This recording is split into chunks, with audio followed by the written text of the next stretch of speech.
today we're going to talk about getting research into the hands of policymakers, and how to go about that, the avenues that are available for doing that, and maybe the medium and the message as well.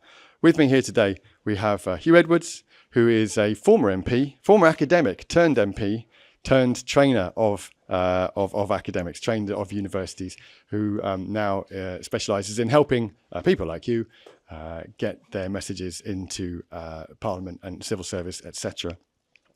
And Andrew Charlton-Perez, who is a Professor of Meteorology at the University of Reading, and who is someone who has done exactly that and spent a fair bit of time over the last few years doing a great job of getting his research into policymaker, the laps of policymakers to some great extent, successful extent. So we'll hear a little bit about the theory and we'll hear a little bit about the practice.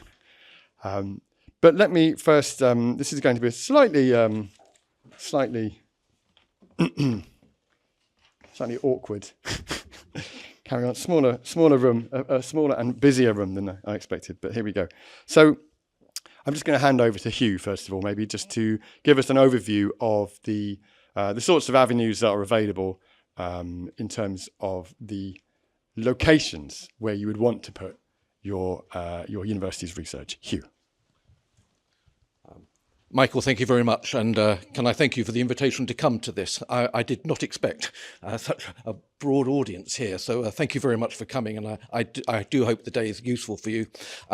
As Michael said, my name is Huw Edwards, and I specialise now in just doing training for universities on policy engagement, and it's all I do, it's all I want to do these days. What I will do first is just give you a flavour of what it would look like using the example of the last course I did with the conversation. You may know that the conversation has a subsidiary called Universal Impact, which provides training to academics and others about how to write for the media, how to do briefings, the sort of writing skills and other things. Matt Warren will be coming a bit later, who runs that part of the organisation. And they have done some training work with me, and I just wanted to use one of those examples to give you a flavour of what it can look like and whether it could be applicable to your own universities. I get the sense that most of you are in communications or policy engagement professionals. Yeah, thank you very much. Just a show of hands, who's comms here broadly and who's research impact? Okay. Great, that's great. Let me just take you through this very briefly. I start off every course with Mark Field's statement that research impact is the good that researchers can have in the world. It's simple, it's understandable, and it's global. Many of the people in our audiences, the impact they will have will be maybe in their own countries or elsewhere, So that is the basis of this. Part of this is a sort of a beginning for those of you that will be involved in submitting to the REF in 2029. This sort of work can be part of that. I mean, when I go to university, I usually would look at their last REF submissions and the impact case studies that they submitted. And, I find good examples put on the board so that, the audience can see those good examples. Sometimes I find not so good examples which need improving. We hope to do this. We hope the government does that. Well, we need more than hopes. We actually need results, yeah? And it's to help them do that. So I won't develop that any further. When I'm working with a group, I will usually split it into two halves, engaging with Parliament and engaging with government. Now, this slide is largely to do with the UK government, but I certainly appreciate that some of you may come from Northern Ireland, from Wales, from Scotland, where your researchers may be partly involved in devolved matters and are partly non-devolved matters. I do have a devolution background myself because I was a Welsh MP, and I do my own research on devolution. But where is it that we can promote our research to Parliament? Well, certainly in the legislation process.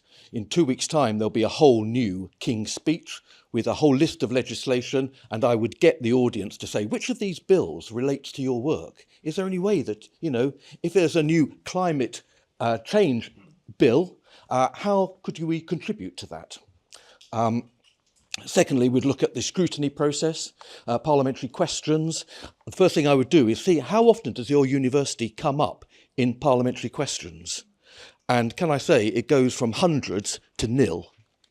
That's a good indicator of some of the impact you have in Parliament. How much does your university or your subject come up in questions or in debates? And part of my job is to train people to understand how to navigate Hansard and the parliamentary website. Secondly, select committees. Select committees is probably the most fruitful area for academics to promote their research in Parliament, because they're being invited to contribute, to submit select committee inquiries. I asked Andrew as soon as I met him, how much involvement have you had in select committees? And his honest answer was, not much myself, but my colleagues have. Well, I would want to work on that, and I would want to be helping him to identify select committee inquiries that he could be contributing to. He could actually be acting as an advisor to. How to work with MPs. There's going to be 600 plus new members of Parliament next week, all of them are interested in climate change, other things that affect their constituencies. That's why they're in politics. And we need to be able to work with them. And then I would go into cross-party groups, which is something everybody's heard of, but many people don't understand. Well, all of them will have to be reformed in the next year or so if there are MPs from different parties who want to form it. And then we'd look at the resources which Parliament offers, the Parliamentary Office for Science and Technology, which gives briefings, the Knowledge Exchange Unit that many of your universities will be subscribing to, which gives you updates about what's happening on select committees, where they're looking for an advisor, and thirdly, the value of the library material, which is now all publicly available. In my day, it was just for MPs and peers. Now it's publicly available to everybody, and that's great. I've just said that. The four themes that I usually have: impact is the good researchers can have in the world. Every research subject has a policy focus. However theoretical or conceptual the work may be, somebody in the mind of that researcher will benefit from it. The example I used a bit earlier, I came across a researcher who was from the Middle East who said, he's an expert, he specialises in fluid mechanics. I don't know anything about fluid mechanics, but I don't need to know it. Who could benefit from that? Your research? And he said, well, we're working on a particular device which people with throat cancer could have. And, the fluid mechanics is all about the air and the fluids and whatever. Absolutely brilliant. Quite moving for me because my father had throat cancer, and it was quite moving. And by telling me who could benefit from that, you instantly think, right, what minister could we get you to meet tomorrow? Now, I know this is hypothetical, but what select committee inquiry could be relevant to this sort of new device? So you can see the value of that. Third point to say is that engaging with parliaments, and I say parliaments because we have 4 parliaments in the United Kingdom, and we must never forget that. The researchers' work may be as valuable to people over the border in Scotland as it is to people in England, and those in Scotland, their research may be as valuable to people in England as it is to Scotland. Engaging with policymakers is essential, but there are difficulties, especially when working with government and the civil service. And lastly, we can help people by doing the training that we do with through the Conversations Universal Impact section. Can I just go into? I go back one. I give you one slide from. Can you see these? Okay. You can have a copy of this, surely. Yes. I give you one slide, which I always say to people is probably the most valuable slide I'll show you today. How do researchers work with select committees? Just think, how can I help the committee do its work? You've just had a session on artificial intelligence, yes? These researchers from Middlesex University brought a humanoid called Pepper to the select committee, and Pepper talked to the committee. That was one way of showing them what AI can be in schools. Yeah, one example. You could identify the relevant inquiries, submit written evidence to it. You could appear as a witness to give oral evidence or an advisor. You could invite the committee to your university. The only way you can understand the climate change work we're doing is to come to Reading. It's as simple as that. You could act as an advisor, I've said that, and all the evidence that goes to a select committee is very valuable research material, because you're seeing what all the people who have an interest in it, maybe commercial interest, academic interest, people who are affected, an individual who has suffered, is select committee evidence.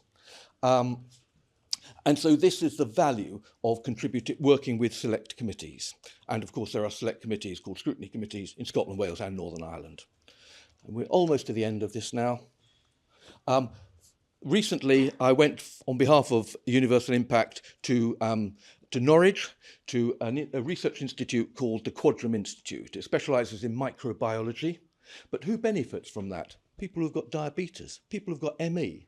And after that, working with them, I helped them to get an early day motion onto the parliamentary website. So the motion, an EDM is a sort of a motion for a debate you're not necessarily going to get, but it's a very good way of raising an issue, getting people to be attracted to an issue, especially a new issue. And this EDM was to commend the research being done at the Quadram Institute at Norwich that builds on recent evidence that conditions like ME and long COVID have a basis in the immune system. So what it's saying is, this is the problem, this is who we're commending, the work that they're doing, and we're calling on the government to do something to help support further research. And all of that is contained in one sentence. Now, that EDM was published by tabled by Clive Lewis, the MP for Norwich North or South, and 22 MPs signed it. Now, all of this will start again next week, and it's just a way of highlighting the work that a university does. Okay, so that's one example. I'll just go very quickly into government. The four main areas where policy engagement with government is so important. Firstly, liaising with your relevant departments. That's pretty obvious in many cases, but it's not for certain people. Secondly, liaising with the chief scientific advisor, whose job is to be the link between the academic world, the evidence, and the policy, who comes to the conferences that your researchers go to, who look over the publications. They're monitoring these things. There will be a chief scientific advisor in the relevant department covering your work, Andrew. Thirdly, to contribute to government consultations. You've got to spot them, you've got to contribute to them. And sometimes when you have contributed to them, you can get your foot into the door. They can say, well, will you join this working group, this advisory group that we're just setting up? And the last one is government commissioned research. Governments commission research. I think your own work is partly commissioned by government, Andrew. And that, of course, helps you engage with the department when you are doing research that the government has commissioned.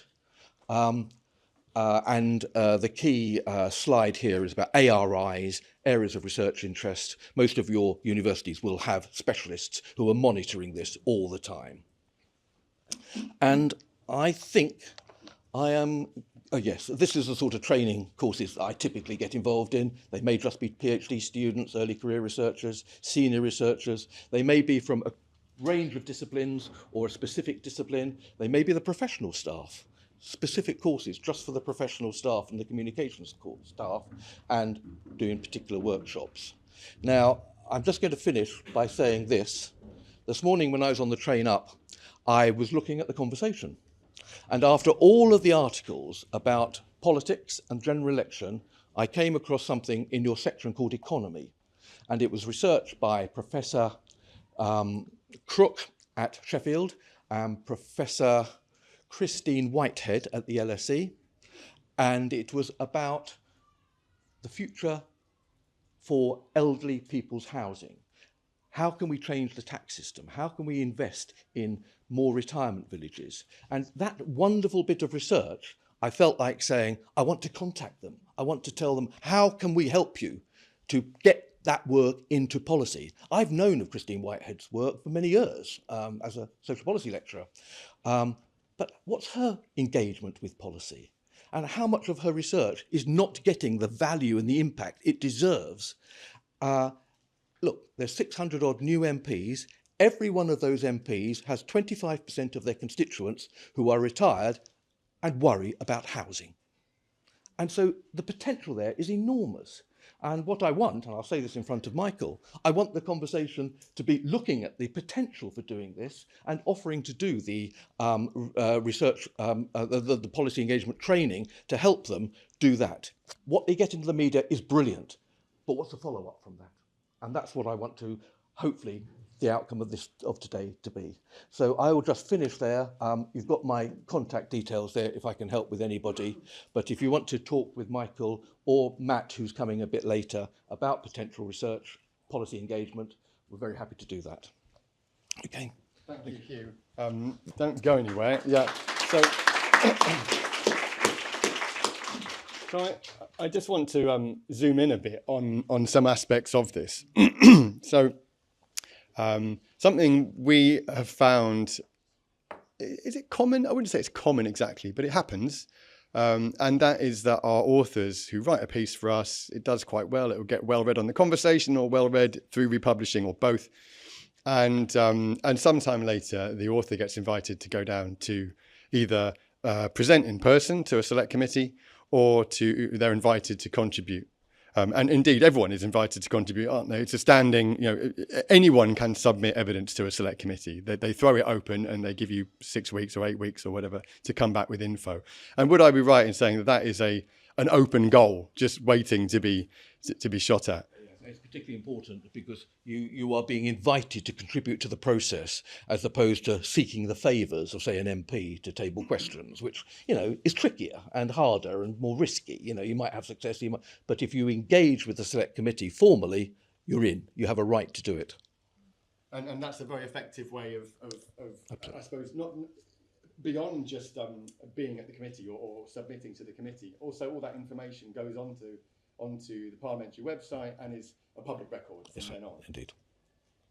Excellent. So the other thing I thought was interesting was EDMs, and also you didn't mention, but adjournment debates. Yeah. Could you explain a little bit about how and why, although these might seem quite sort of almost borderline irrelevant bits of the legislative process, what they do again is they get your words out there, they get your name out there. They're a relatively easy way of essentially getting cracking visibility of what you are doing and plan to do.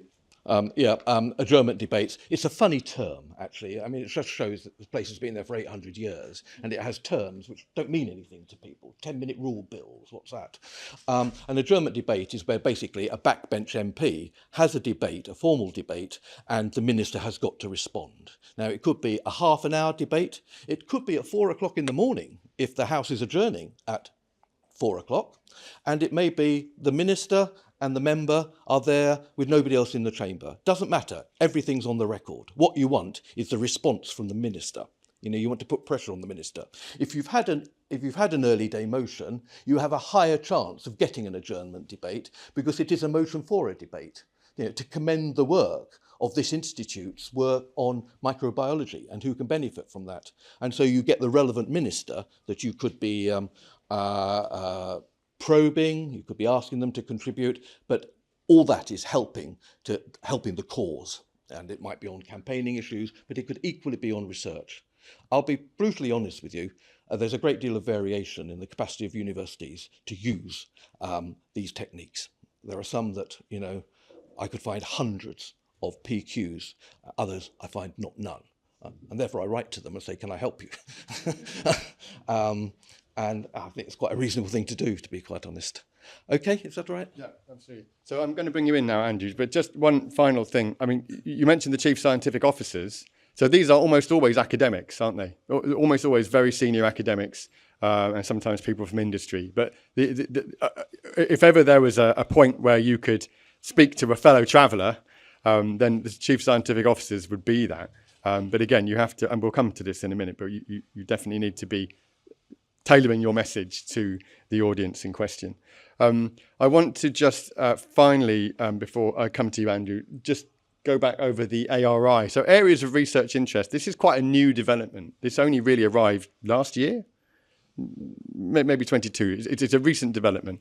And essentially this is a way, following a report some years ago now, the Nurse report, I think it was, where the government decided it was about time they had more evidence in government. This is a refrain that comes up every couple of, every decade. People say this, whether they pay any attention to it is different. But there was a newfound desire to have more evidence in government, and the ARI process was set up as a way to try and provide a mechanism by which they could get that evidence.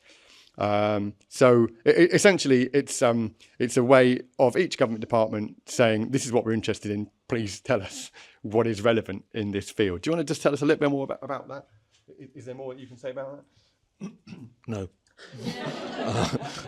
I said that to you when you asked me to cover this, because you did have another speaker who was going to specialise in that, who was a civil servant, and so I only pick it up from talking to people like yourselves who are working in this sort of area. But yes, the government's commissioned a lot of research. People say they don't fund as much as they used to. That's what I hear.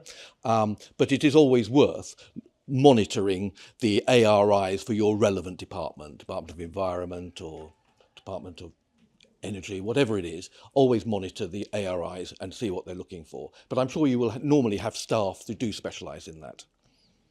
So this top link here, I'll give you these slides. This top link is a list to the wonderfully, the Gov UK website with all of its wonderful Nordic minimalism. But you've got a link there that is just a page that links out to a guide to what the ARIs are.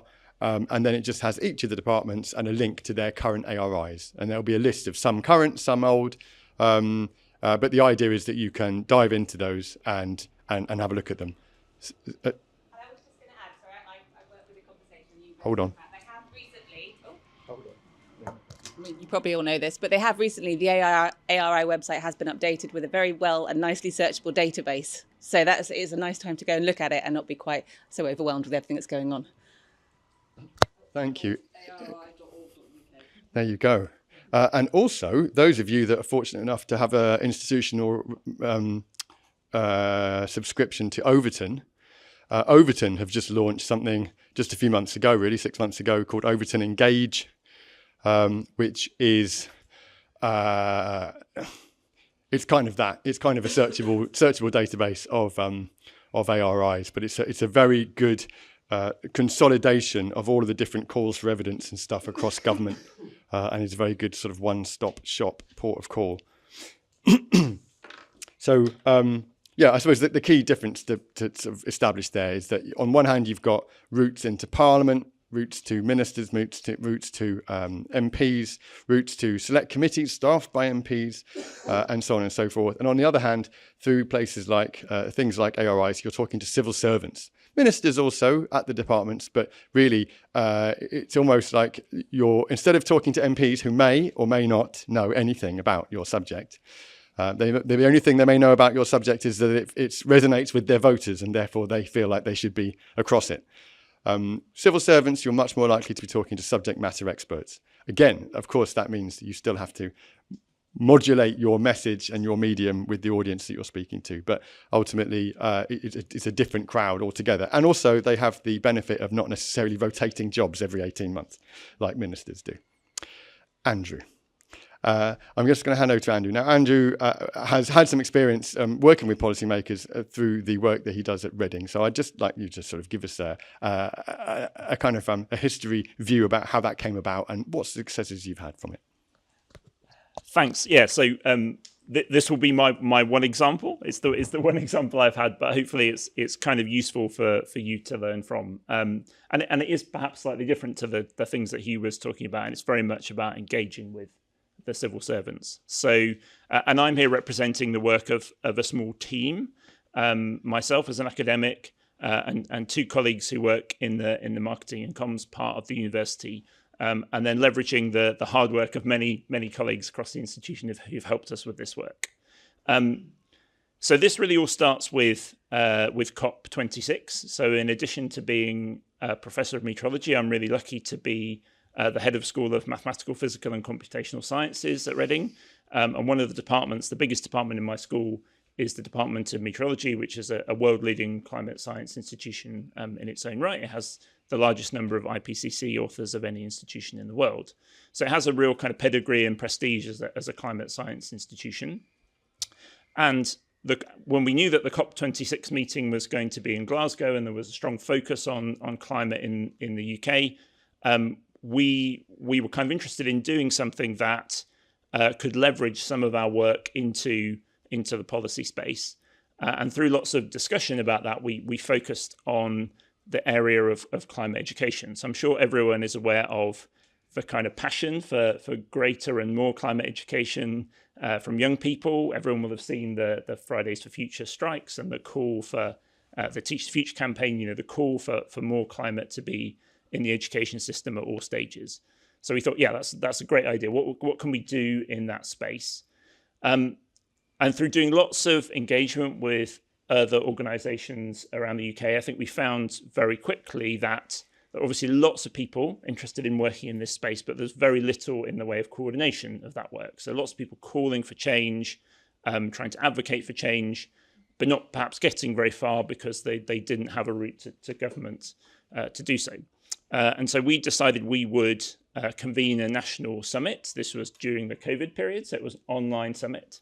And that we would try to use the summit to generate a kind of simple but effective action plan for how climate education from 8 to 18 could be improved in the UK. And so we did a huge amount of engagement with lots of organisations, bringing them together, drafting an action plan. And ultimately, through the summit, which was very successful, we had more than 1,000 people at the summit, drafting an action plan, which we published with a number of partner organisations. And I think we were very lucky in that sense, because at the time, the Department for Education was also thinking about this area. They were just developing a new unit called the Sustainability and Climate Change Unit. And they were looking for policy ideas, policy suggestions, how they could improve things, starting at COP and taking that forward. And so we got a connection with the civil servants at DFE very early on. They came to the summit. They were part of our summit, part of the discussions, the kind of closed sessions which discussed the action plan and how to take it forward. And from that relationship, two things happened. So one is that we saw there was a real need for this kind of central convening point that we could play, and we've continued to convene the group of organisations that came together for the summit. There are more than 100 that meet every 6 months or so, convened by ourselves. And also, our action plan was quite influential in the policy that was ultimately written and formed at DFE. So if you look at the Sustainability and Climate Change policy for DFE, you can see the National Climate Education Action Plan referenced in it a number of times. And I was subsequently then invited to be part of the advisory group, the user group for that policy, and have continued in that role over the last few years. That's opened a number of other doors for me personally. So from that work on education, I've also been part of the government Green Jobs Delivery Group, which was due to publish a report in early July, which obviously didn't happen. But there's still kind of interesting work going on in the green job space. It's a big part of the growing economy. And then, as Huw said, one of the things that we put in our action plan is that there's a huge amount of climate expertise within all of our institutions in the UK that can be harnessed for education settings to use. And so we offered to set up a climate ambassador scheme that would do that. We did that off our own bat with the help of some partners at STEM Learning and others. And then subsequently there was a tender that DFE put out to bid for a kind of support service of a similar size and scale, and we were successful in bidding for that tender. So we won £2 million of DFE funding to take forward that climate ambassador scheme into the implementation of the government policy around climate action planning. And so that's what I now spend a significant amount of my time doing with colleagues, probably in many of your universities. So with university partners in each of the 9 government regions in England. And so we've kind of got the whole spread there, from idea engagement to being a kind of delivery partner for a key policy for DFE. Fantastic. Thank you very much. Yes, why not? Quite right. Just 3 things to pick up on there. The first thing is, I think it's interesting that rather than going cap in hand to the ministry, hoping for a little bit of the minister's time, instead Reading proactively set up a thing and then invited ministers to it. You don't have to work on their schedule. Yeah, well, you almost certainly will. But I mean, you can do things for yourself and make that the reason to appeal, to attract the politicians, rather than trying to shoehorn yourself into whatever the politicians happen to be doing. That's the first thing I thought was interesting. And related to that, I suppose, is timeliness. To what extent is timeliness really a factor? It's funny that, you know, being a journalist, of course, by trade, timeliness is our stock and trade. You know, you have to write about the news while it's still newsworthy. Your good experts can't show up 6 months later wanting to write about something that happened 6 months ago. So timeliness is always crucial, and I think it really plays an important role here as well. It's not the same kind of timescales as would be expected from a media publication, but if you can see that there is policy on the horizon, where it clearly dovetails nicely with the work that your groups are doing, then jump on that opportunity and make the most of it. Don't let it kind of swan past you, because those opportunities to appear with, you know, bearing data at just the right time, that the politicians and policymakers are looking for that data to inform their policy. It's too good an opportunity to miss up. And I suppose you did a bit of both of that, really. You saw the opportunity and went for it. Absolutely. And I think the ambassadors part of that is an interesting example. So we didn't go into setting that up because we thought there was a funding opportunity down the line. We had no idea that there would be a funding opportunity down the line. We did it because we wanted the policy to succeed, and we thought we had a convening power within the sector through my contacts and other contacts to ask our colleagues to essentially pledge volunteering time to do that. In doing so and showing how it could be successful, then the civil servants saw the opportunity for a bigger expansion of that scheme. And then, you know, that's where the funding and the delivery followed. And we had to make compromises. So all the way along, our initial vision for what that scheme, it's not the same scheme that we initially imagined, but through kind of negotiation and understanding what's needed for policy, we were able to adapt the scheme so that it fit very well with the delivery that we're after, which is for all education settings to have climate action plans in place by 2025, which is one of the key parts of the policy. Do you want to just expand a bit more about the need to compromise, which we spoke about on the phone? Yeah, so a really interesting part of that at the start is, obviously I talked about Fridays for Future and Teach the Future and what young people are asking for. And clearly what young people have been asking for is a change to the curriculum, if anyone has followed that.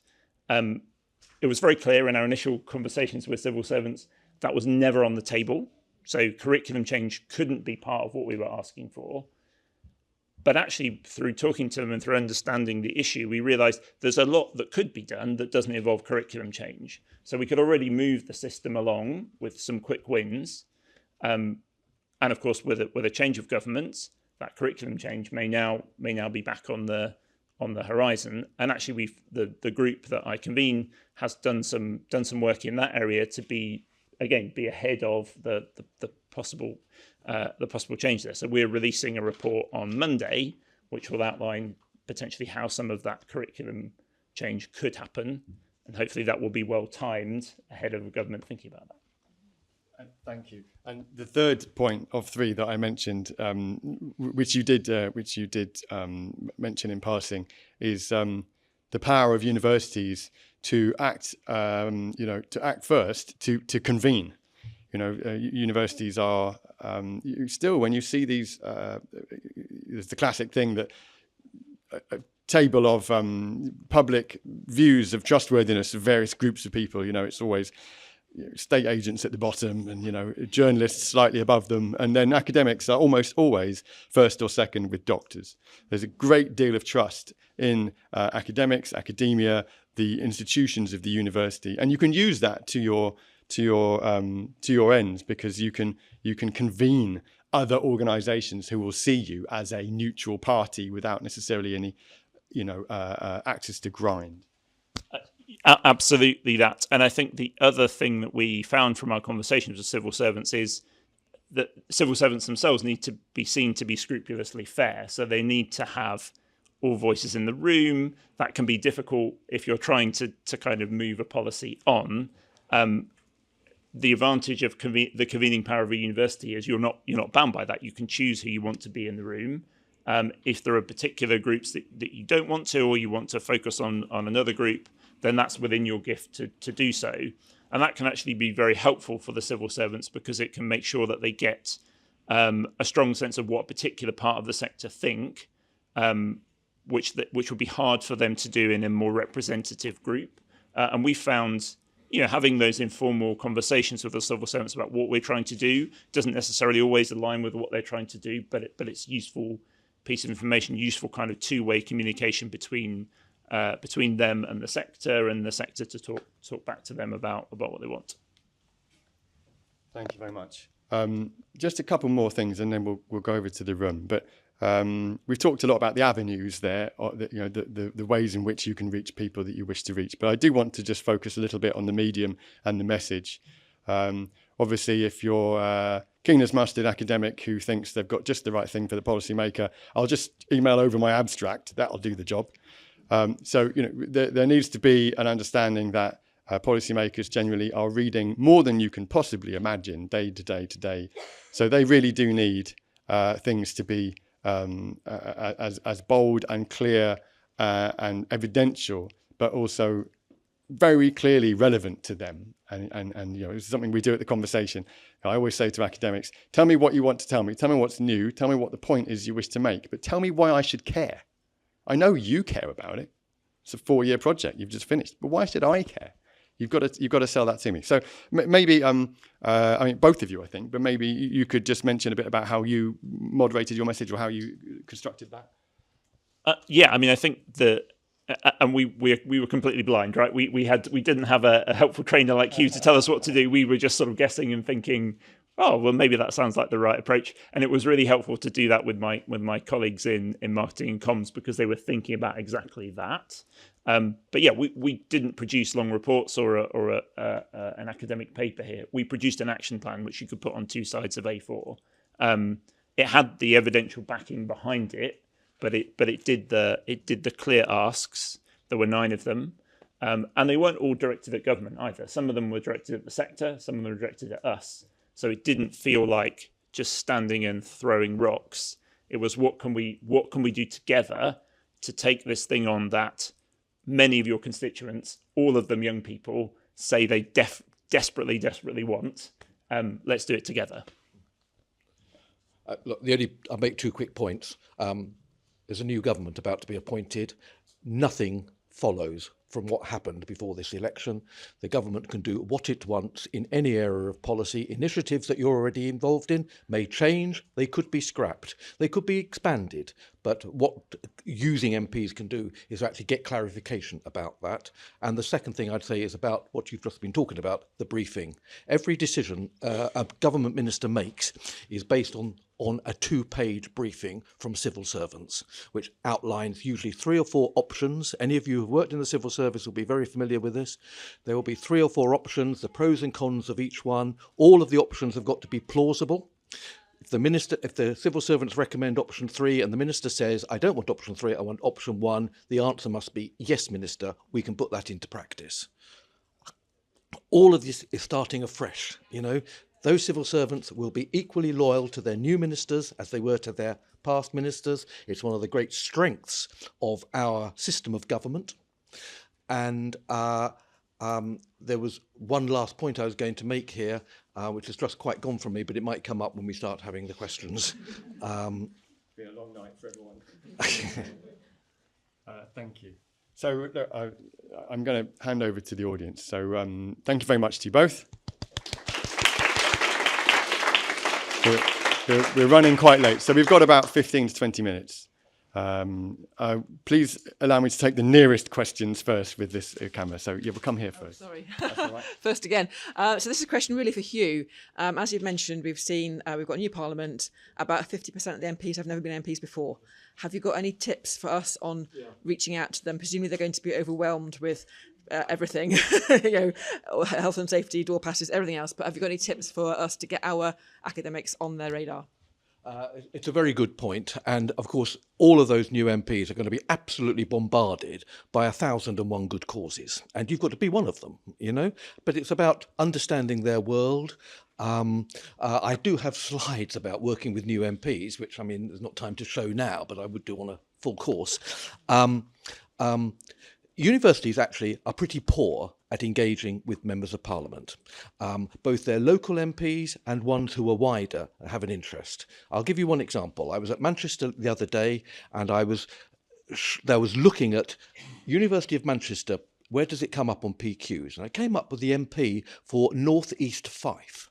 And I said, what was your link with the MP for North East Fife? And they looked at me a bit stupid. Don't you realise, Huw? She is the Liberal Democrat spokesperson on work and pensions. Of course we will contact her, because it's about work and pensions research that we're doing. It was such an obvious thing. But can I say, Manchester, anybody from Manchester here? How are you? I'm going to praise you at the moment because you have a very good team, okay?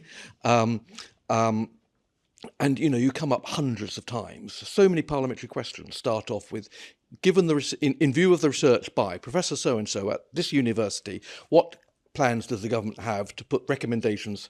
The government actually a minister has no responsibility to read your research, but if they commission that research, they do have responsibility. So they can't just read anybody's research, but there are ways around that.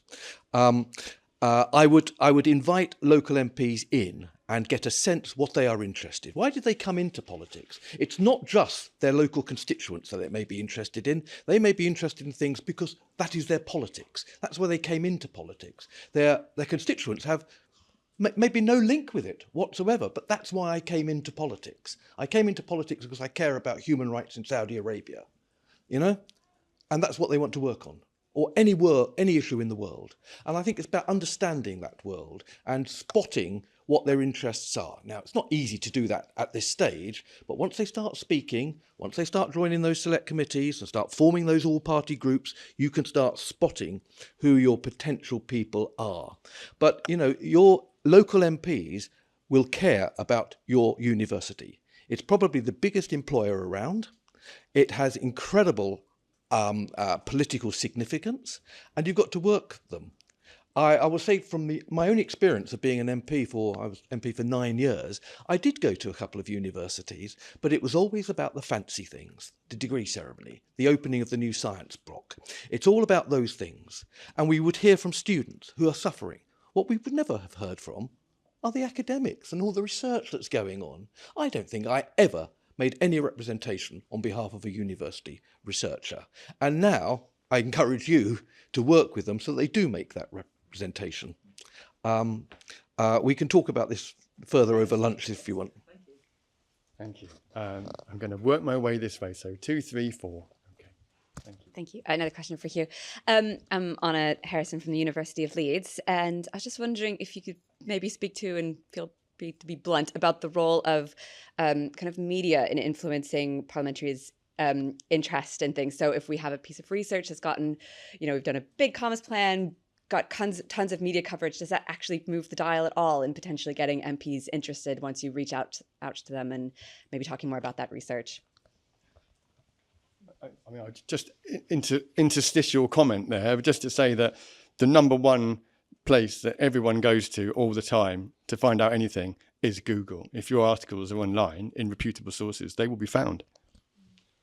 I'll be quite honest with you. I don't really work that much with people in communications. I tend to work with the policy engagement managers and such like. But I see Matt's here. These are the experts in the media message. I would just say I have a nephew who's a very senior civil servant in health. And when I say to him, well, John, how much does research impact upon the policies you're involved in? The media, yeah. Anything that's going to shock the public has political impact. And so it's a different perspective. I wouldn't be the person to advise on your communication messaging. There are other experts around who can do that. I suppose another way of putting it is that you can, you can give them the data and help them make the right decision, or you can go to the media, put them on the spot and make them make the right decision that way instead. Where was my number 2? There we go. 3, 4.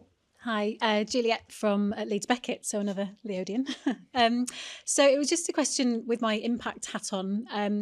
I know that from attending some sessions that Post have run, they've said that actually policymakers are notoriously bad at tracking the impact of policy change, actually. So it was just how invested in your experience they are in tracking the impact that policy change has had, or is it really up to the academics where they've informed policy to be going that extra step to find the change that policy has made as a result of their research? It's a good question, and Post is the Parliamentary Office for Science and Technology, which provides briefings for MPs. You know, an MP's got to be told you're going to speak for 10 minutes on climate change, and I'm thinking, blimey, I haven't got a clue what to say. I'd go to Post for the briefing and construct my 10-minute speech around that. I mean, I don't think I ever used them, but they do provide a valuable service to people, and everything they do is online. My sense with them, and I've done training courses with them, they're very good at talking about Parliament. They're not actually very good at talking about government, because they're the Parliamentary Office for Science and Technology. My own feeling is that every government department should have a government office for science and technology, and include the social sciences and not just what in my day we used to call the pure sciences. I mean, I think the terminology is too restrictive these days, and I think they need to widen that. But I'll find some MPs to ask questions to put pressure on the government to do that. All right. So that's a great question for us, because we're kind of in the middle of that, right? We're implementing a policy and we're talking about how we measure its impact. I think there's an interesting duality there in that the civil servants and the ministers are obviously interested in kind of reach and numerical KPIs. And so we're thinking about how we measure that. What we're told, though, by the civil servants is that and I think that's probably what the civil servants are most interested in. What we're told about the politicians is they're more interested in anecdote and example and case study. So we're really trying to build both of those things in so that there are stories that when they go and talk about policy, they can say, and our example is a great one, you know, here is a school in my constituency, they put in place a climate action plan, and these are the positive changes that have happened. They've saved some money, the kids know more about climate, you know, they're eating a healthier diet, and they can kind of see the holistic impact of the policy. So I think it's a little bit of both. But it is always hard to get that evidence in a very complicated real world system. You know, one change, does that lead to what one policy, does that lead to a particular change is hard to evidence, actually. It was you, wasn't it? Hi, Nikki Roche from Edge Hill University. A question for yourself. You mentioned at the start that that you work closely with your marketing team. So can you talk us through how that relationship worked and what, you know, the benefits of working with marketing and comms? Yeah, so my colleagues in marketing would always say that their job is to teach me to speak human, and so I think there's some truth in that. So I think we actually formed a very tight team to work on this. So myself, the head of external affairs, and our marketing business partner, who kind of works between the school and the marketing and comms team. And so we were really thinking about starting from what impact we wanted to have, and then kind of working backwards from that to understand, well, what are the levers we can pull to have that impact? How can we link to our expertise? How can we use our reputation in this area to do something which we think makes a positive change? And so I think we learned a lot from working with each other about finding the right complexity of message, the right complexity of approach, the idea of writing this action plan, you know, how that will be structured, how we interacted with partners. We kind of, it was kind of happenstance that it was during COVID. So we did a lot of meetings where we would talk to somebody said, oh, you should talk to so-and-so. And so the three of us would turn up at this meeting, and we kind of learned from doing and learned to play off each other a little bit. So we brought both the expertise, but also the clear sense of, this is what we're trying to achieve. This is how you can work with us. We're not trying to squash what you're doing. We want to work with you. And that ended up playing really well and has led to really enduring relationships with other organisations, which has been interesting. Thank you. At the back there. Hi, Lucy, Policy Engagement Officer at the University of Surrey. And we talked quite a lot about what universities and academics can do with policy engagement. And I think there's a lot of momentum from both sides at the moment. But just interested to hear your thoughts on what you think policymakers need to change or improve for this, and what you think we might see or we might hope to see from a new government from their side.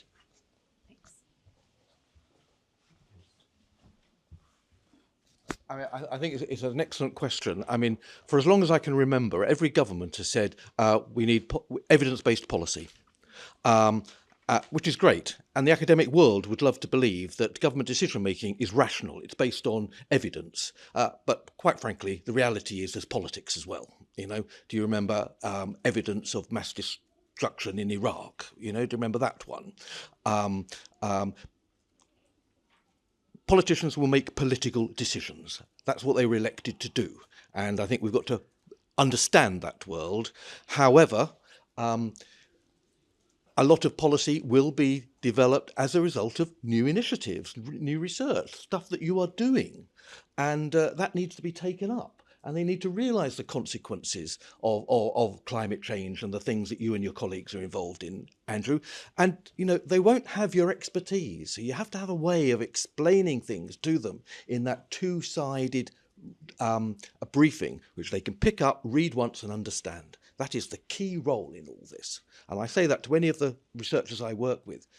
Let's do the two-page briefing. And for an MP's point of view, that two-page briefing, they will think, how can they put pressure on a minister in a one-sentence question? Or even to the Prime Minister, in a one-sentence question. That is the way that these people work.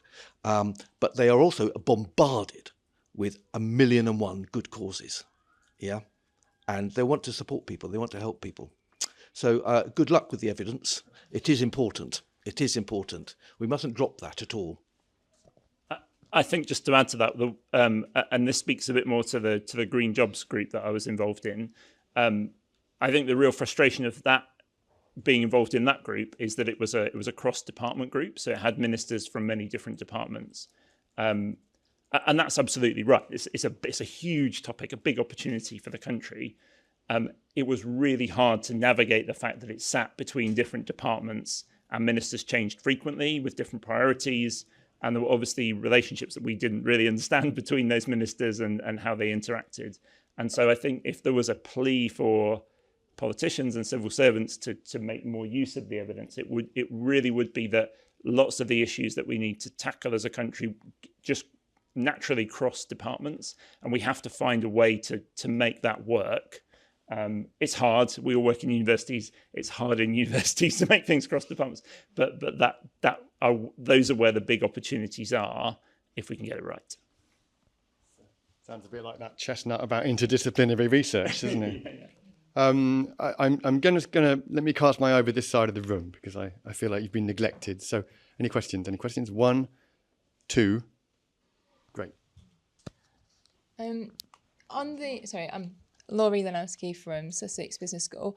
On the timings now, if you want to submit evidence to select committees, is it with the new government good to do tomorrow, good to do when they've settled a bit? What would your kind of guidance be on that? Every select committee will have to be re-established, and that will take months. Actually. Firstly, we have to see what is the pattern of government departments, because the select committees monitor the government departments. So, you know, if the new government or the new Prime Minister wants to say, I don't want something called the Department for Levelling Up, you know, they're entitled to not want one, you know, and it will all change. So the select committees will be monitoring the new pattern of government, but they'll take quite a while to get established. First, the chairs have got to be appointed. Then the MPs who want to go on those select committees will go in. They'll be elected within their parties. The select committees will reflect the balance of the House. So a select committee of about 12 people now, well, it could be 8 or 9 Labour members on many of them, to reflect the balance of the House. All of that is going to take a long time. But I remember doing one of my training courses and Professor of Economics saying to me, you know, do you think I should send my new book to the Treasury Select Committee? And I had to politely say exactly what you're thinking. How many of these people have got time to read your new book on macroeconomic theory? No. when there's an inquiry relevant to your work, submit evidence which is tailored to that inquiry alone, not a list of all your research. I mean, that's the worst thing academics do, can I say? They give a wonderful summary of all their wonderful research, but they're not necessarily addressing what the purpose of that inquiry was, and the minds of the politicians there who are thinking, tell us what you should think we should tell the government. That's what they want. And it's terribly unprofessional in an academic environment. I say, don't be too academic. Be subjective. Tell them what you think. Tell them what the government ought to do. Don't hide behind your evidence, but be bold. If you're good enough to be in front of a select committee, tell them what you want them to do. Yeah. Be bold, be brief, be clear, but be brief. Nate. Thanks, Michael. Hey, I'm Nathaniel from Bournemouth University. Thank you so much. It's been a hugely helpful session. I think my question's kind of big picture, thinking 650 MPs, no end of select committees. We represent universities that have thousands and thousands of academics. And normally, certainly the case where I am, a teeny tiny public affairs team that kind of oversees it all. So where would you start? Or of all the things that you've listed, which ones I think over the years have you seen have had disproportionate impact for you in terms of actually with the limited time you've got, I'd stick your eggs here. This is the place. Best bang for the buck. I mean, we can't deny there are some universities who've got more resources than others. There's no doubt about that. I mean, when I've been at Manchester, I'll give this as an example, I've had 10 professional engagement officers in the room, 8 probably, in the room with me, 3 of whom had jobs with MPs. And they knew this stuff pretty well. And they all sat on a different table with a different group of academics. It was brilliant, because they could help them look things up. And it was brilliant working. Other universities have not engaged in this yet. However, my sense is that the up-and-coming ref is making people worried. And, they want a chunk of that £4 billion or whatever it is, and they are investing in it. My sense is that also when you're making research funding applications, you have to get what is your potential impact into the rationale for the funding. So I think that is an important professional job that, you and your colleagues have got to do. How do we help the smaller smaller universities, but the universities without less funding? Well, it's an internal problem. They've got to decide how to do these things, haven't they? If we want to have a chat afterwards, let's do that. I've had no contact with your university whatsoever, but we can help. The people around here can help. Just to sum up then, thank you very much. Thank you very much all for your questions. Maybe I can just round up because we have to break for our break. But of all the parliamentary avenues that we discussed, ARIs, but also early day motions, submitting evidence to committees, and numerous other aspects like post and the libraries and so forth. Could you just pick a top 3 that you would recommend as obviously there'll be a time and place for everything, but top 3 where universities can get most bang for the buck, most visibility or most impact, but for the minimum outlay. I ask this because, as Andrew's experience has shown, it's been 3-4 years from beginning to end. It's a long old winding road, but there are what kind of quick snatches are available? Yeah. You are a journalist, aren't you? And sometimes we need to be a bit more considered. I would certainly work with your local MPs, invite them in. Lots of other organisations are going to be inviting them in. The police will be inviting them in to go out on overnight sessions. Organisations out there are very good at campaigning. Many of the causes we believe in are there because they're good at the lobbying. The universities have tended not to be, I think, in general. My sense is we have a university's all-party group, but in my day it was largely retired vice-chancellors with their sorts of... They weren't thinking in the way that I would be thinking now. I would like to see an all-party university research group, but, if I can persuade some MPs to do that, I will try my best, all right? Let's keep a hope on that. Select committees, certainly number 1, because you're invited to contribute to that process. There's nothing sadder than to see academics going, oh, bloody hell, I wish I'd known that, who have missed the boat. I did one course at, I think it was Lancaster once. There was an environmental scientist there, and we looked at the Environmental Audit Committee's current inquiries, some of which had closed, of course, and he thought, I could have contributed to virtually all of those, and I had no idea about it. Well, I think we can help them. You know, they've got so much on their plates, we can help them do that. And I would say, do showcase your work with local MPs, you know, get them to understand what you're doing, or help them to understand the things that they care about, because they're coming into politics for different reasons. I wish you well with it all. Yeah, it's a challenging time. I'm going to say two things that are probably fairly obvious, but from the thinking about it from a university management perspective a bit more. I think what has worked for us is to do things that we're good at and we're known for already. So we're kind of pushing an open door because people already know what we do. And I think this is, you know, when I think about all of the colleagues that I help to manage, this is not for everyone, right? There are some academics who are brilliant academics. This is not their cup of tea in any sense. You wouldn't want to put them in front of, they couldn't be briefed, they couldn't, explain. This is just not in their DNA to do that. So I think your jobs as professionals is to identify that sweet spot between where you have the expertise and where you have the people who can do this well. And then help them rather than try to help everyone. Thank you very much. Well, thank you to our speakers, Huw Edwards and Andrew Charlton-Perez.